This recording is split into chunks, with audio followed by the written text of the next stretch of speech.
very powerful from those presentations is actually about the need for acceptance, that people with atopic dermatitis are saying they understand that they have a skin disease, but they need to just be accepted like everybody else. And there needs to be a greater understanding about the disease amongst the public healthcare professionals, governments, and EU policymakers. And one of the things we'd like to do on the panel is give you a chance to ask questions of our guests here, our clinical experts, Professor Carle Paul, Professor Stahl, welcome. Thank you so much for coming. Thank you.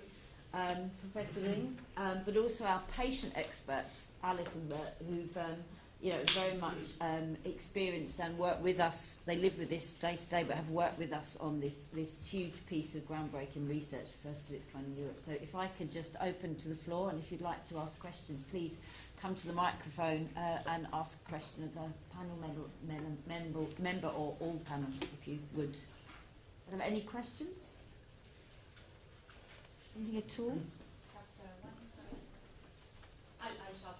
I was wondering, among the physician experts and the patient experts, if there's an agreement on what is needed really now, especially at this conference, if you have really one common message for everybody that you have come from.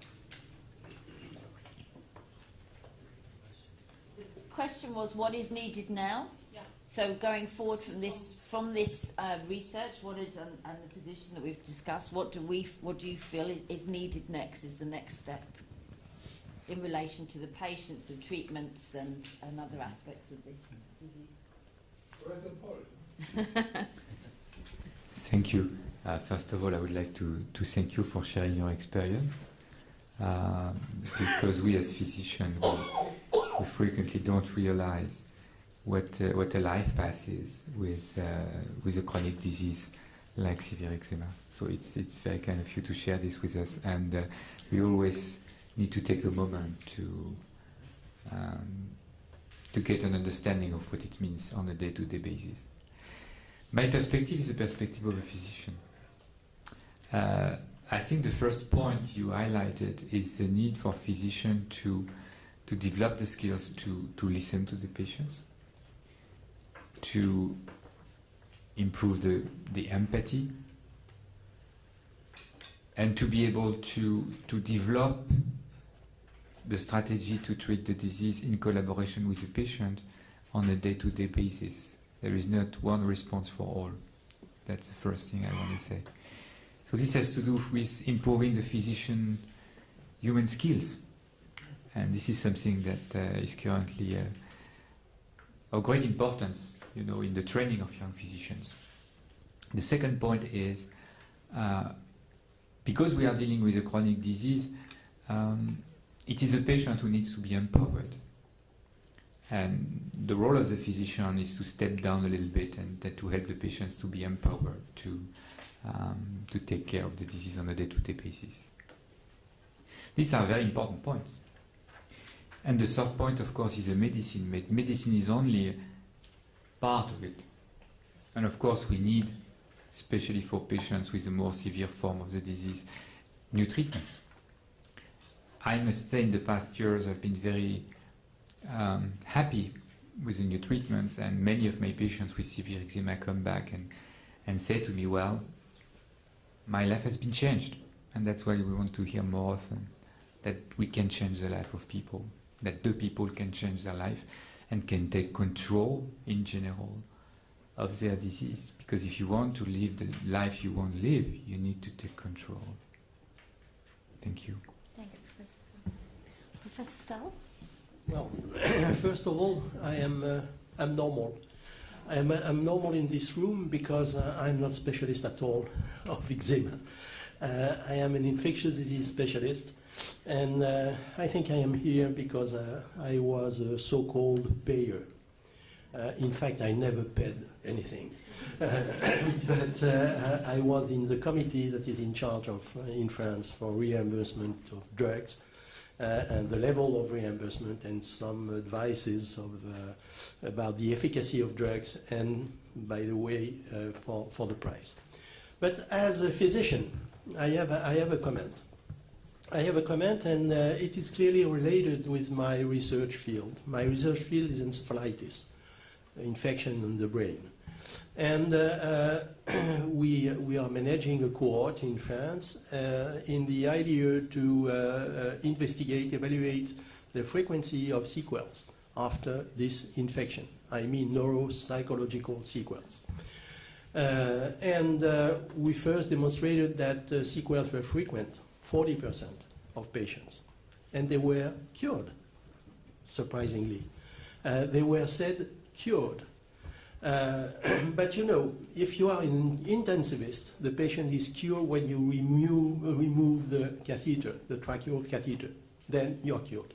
For an infectious disease physician, you are cured when you have no more fever. But you are not cured. And one example, I had a call with one of my colleagues, investigator in the court some weeks ago, just for the inclusion of the patient. And I was telling him, it is 6 months or 1 year, I don't remember, after the onset of the infection, and it's time to have the follow-up. And he said, well, it's absolutely useless. He's cured. Okay, he's cured. Oh, you know, he only have memory disorders. I can say he's cured. It is clearly the concept of invisible or hidden handicap. And nobody wants to look at it in any specialty in medicine. Maybe it's easier in case of a specialty dealing with chronic disease. Maybe it's easier. I'm not sure, but maybe it's easier. But in case of acute care, well, then it is absolutely hidden handicap, and nobody takes care of it. And I think it is exactly the case for eczema. When your skin became normal for 1 week, 1 month, or any, then you are cured. And nobody wants to look at what happened in your mind. So that's my comment. Thank For you. paying something, it's another point. Yeah, thank you. And Professor Ring, your thoughts on future, where we go from this stage? Well, the future will be bright. There is silver on the horizon. But you know that eczema was my special disease I was hooked up with the last 20, 30 years. And my good friends who were doing research in psoriasis, if I had a tendency to jealousy, I would be extremely jealous, because psoriasis, so many beautiful new drugs, you know. Every year a new biologic, and far goes away like snow in the springtime. And we, eczema, the last new thing, pimecrolimus 2000.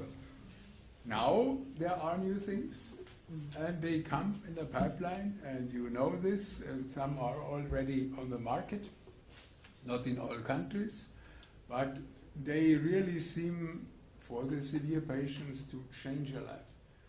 And this is really impressive, and I'm very optimistic. Of course, one has to wait long-term and side effects and things like that. We are not on paradise, never. Anything that works also has side effects.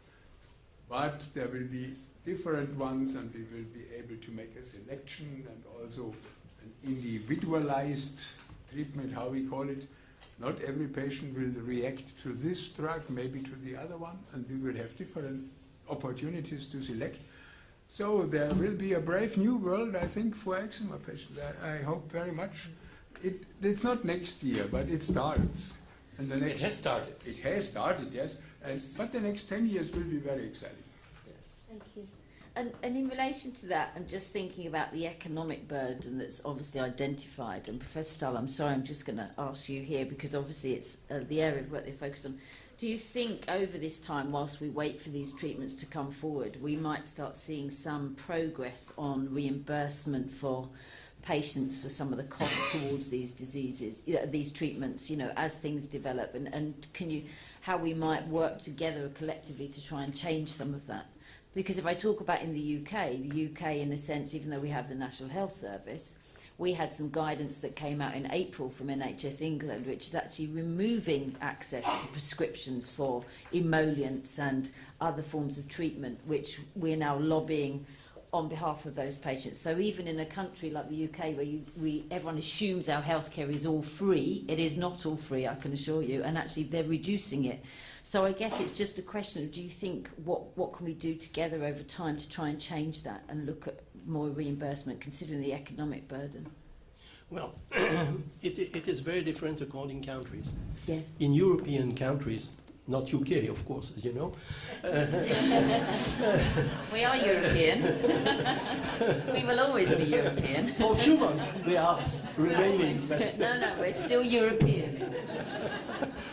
but no, it is very, very different. It is very different because, again, coming back to encephalitis, in France, everything is reimbursed. Everything is reimbursed, even psychological management. It is reimbursed. But when I discuss with my American colleagues, it is not. It is not. And they are trying in 15 days, 15 days, they will organize a lobbying association to promote reimbursement of psychological care. And they are quite surprised that in France it doesn't cost anything to the patient. So that is it is just a picture that everything is different from a system to another one. I think lobbying is absolutely mandatory.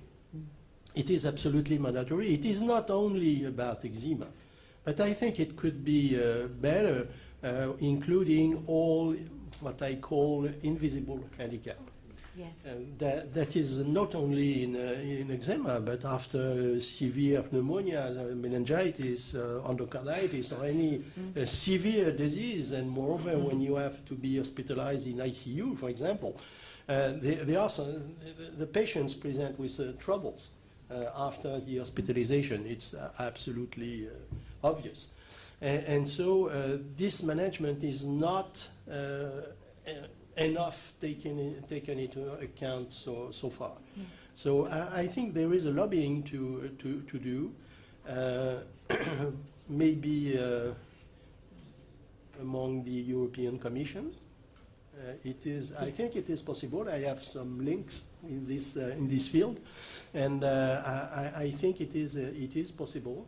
But at the very end, it is country by country. Yeah. And may I add something? Because I think that this is very, very crucial in this specific disease. Is of course, eczema has been around for ages, centuries, probably since mankind. Emollients were already developed by the Egyptians. They also already put people in cotton bandages. The farmers already knew that urea was. I mean, if you had problem with your hands in the winter, you would urinate over your hands and it would heal through the urea in it. Why is there no single good scientific, methodologically sound, robust study of emollients in eczema? Why is there no robust study of bandages in eczema? I really don't know.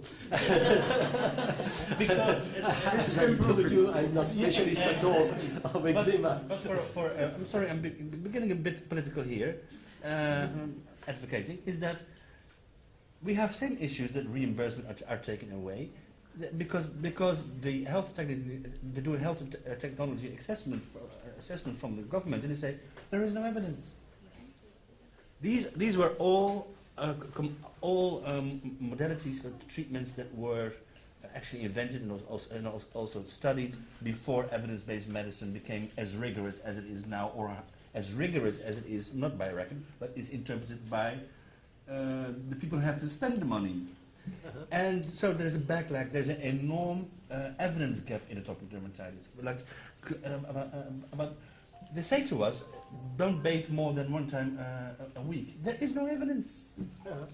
Yeah, in So the fact, researchers should fill those gaps of evidence, please. Professor Paul, in relation to EADV, do you think there's scope for that research or something for the future? I'm asking you the question as it comes into my head, so it's not to put you on the spot. It's as President-elect, do you think that's something we can look at?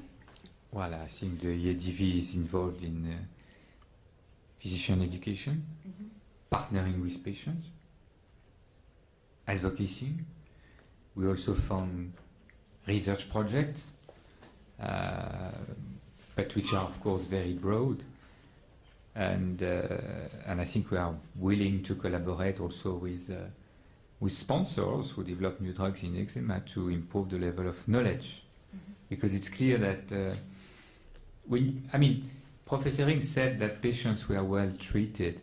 I think that in the community, the level of care for eczema patients is highly variable. In some areas, you have very good care. In some areas, you really need to improve care. And for this, I think we are committed to help, in order that each eczema patient, ideally, would be able to have access to a physician who has the knowledge required to help them with the disease. And we are not there yet. Lovely, thank you. Are there any questions from the audience in relation to Otto? Would you? Two questions. The one is what we learned from severe asthma is that new therapy is not working for all patients. So what will happen with atopic eczema patients where the new products are not working? Will they then be ignored much more or neglected because we can't help? And my second question is about, I heard the therapy future is bright. How bright is the future of prevention? Who would like to? Professor Ring, would you like to answer that? Well, maybe the first part. I'm quite sure that there will be patients who will not respond, because this is always in medicine.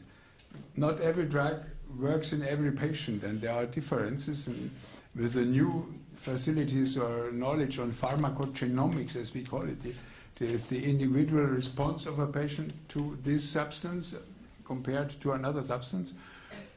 We will also be lucky enough, hopefully, to then switch to another one. But this definitely will take time. Atopic eczema will stay a complex disease. There will be not just one switch, turn off, and everything is wonderful. This is maybe in 100 years, but not in the near future. And all this, what you mentioned very correctly, Mr. Arents, that the emollients, the treatment, how to use the emollients, this is an art. This has to be taught. The people don't know. When you just prescribe a tube, they don't know how to do this. So this takes time and care, and this will stay. With all the biologics, the dry skin will stay, and you will have to use your emollients. And there will be maybe different and more specific emollients, also like for individual patients different. And we have to do more studies. One reason I can tell you why maybe there are not so many, because with emollients you do not earn so much money with a biologic. I know. And the studies cost money. Money makes the world go around. So this, let's face it, we have to sail our ship under the heavy winds between economics and suffering. I can tell you one reason why it would be so important and so also beneficial. If you look at the placebo arms of dupilumab, where people were entered with uncontrollable eczema with topical steroids, and they 23% went into complete remission with only emollients. I tell you, I did a double-blind study when I was young and eager. New eicosapentaenoic acid, fish oil, because the Eskimos don't have eczema, no myocardial infarction. Eskimos don't die at all. Anyhow, so we use it, and I was convinced. And every Friday afternoon, I took the most severe patients, and for half a year, placebo, double-blind, and I showed them the mast cell and the itch mediators and how it was smooth with the eicosapentaenoic acid. And I realized all became better. If it's a controlled study, it's not so good. For the patient, it's good, but I had a dim feeling of uneasiness. And when we broke finally the seal, placebo was better than verum. Placebo was, I never could publish because everybody laughed. Placebo is better than verum. I went to the companies, I want to do the next study with placebo. They say, the placebo was candle wax, you can do yourself. So, here I'm stuck. I could publish only in my own book. I smuggled it in because I never. But the truth is, 10 years later, I got Christmas postcard. Thank you, Professor, you cured me from the placebo group. And it was nothing like phenystyl and dermatopredicate, which she had before, but it didn't work. So Thank you. psychology is very important. Thank you, Professor Ring. I'm conscious of the time, but I'm also conscious Sorry. because I want to ask Alice about Alice's thoughts on the discussions we've had today and how she, as a patient, feels about some of the treatments and some of the things we're talking about. Yeah, but connecting with the last questions, I was talking with another patient just before coming to the panel, and we just met today, and we were discussing different choices we made about treatment. She take one treatment that I refused to take for fear of the side effects. And we were discussing how the good treatment is not only based on the clinical data, but also on other aspects. There are the different outlook on life that different patients may have, how much you want to control, how much risk you want to take, and also your life situation, because if you're a mom of 3, you cannot afford to be so much ill, and if you're a young student with a well-going family, you can also stay 6 months without doing nothing. So lots of variables are to be taken into consideration. So the 7 minutes that Professor Ring has for one consultation are not enough even to know all these factors. So I think from the patient's point of view, take complexity into consideration more and not just clinical protocol is one very important thing. And this needs also more research on the other aspects of the illness. This IFA research was a very interesting first step, but it's not enough. And also, we have one risk. We have a brave new world coming, but in the brave new world you had alpha people and beta people. So I think from the patient's point of view, the equality is a very important struggle for the future, that all patients have access to the correct diagnosis and to up-to-date treatment, no matter the region where they were born. Thank you, Alice. I'm being told that there was another question from the audience. I'm It's fine. Okay. I'm very sorry. I have to catch a No, train, that's otherwise I have fine. to sleep on the Thank you, streets. thank you, Ben. We just thank you. We're just finalising now. There's 2 things. Thank you, Alice. And I think finishing on a patient perspective is really important. But I would like to say thank you to the whole panel for being here. And I know how busy you all are, so thank you. 2 other things. One, tomorrow is the first ever Atopic Eczema Awareness Day, and we really hope that you join us by going on social media, looking at the things that we're doing on social media. And the last thing I wanted to say to you is you might be wondering what on earth these glasses are. This is one of the things the team brought up, and they said if you look at scratching of the skin, people filter out when they talk to people and sometimes they filter out and they forget the person behind the skin. And on social media, you have kind of things that are quite modern now, where you've got a thing you put over your face or you put different things. So this is kind of done as the looking behind, and it's how the skin might look filtered. So that it was just a sort of gimmick, but just to bring people on. And at that booth where our exhibition is, you can go and have your photograph taken with these glasses on. But going back to patient perspective, what was really interesting is this is how we define these glasses as a team. But Alice is a patient with atopic eczema, and she said to me earlier, and I'll let you say it. Yeah. I have another view of these glasses, so I will share it with you because we atopic patients have built our personality also with this disease, as Bernd was saying, but this is not always bad. I mean, this means also that we see different things than other people. So I saw in the rows all the different shades of color your skin may take when you have a flare. And black is when you are fine, then you can wear a black suit without skin showing on it. So And I thought that was way. a really important issue, that we can come up with our thoughts and ideas about things, but the patients, it's their individual thoughts and needs that are the most important. Thank you so much, everyone. Really appreciate your time today.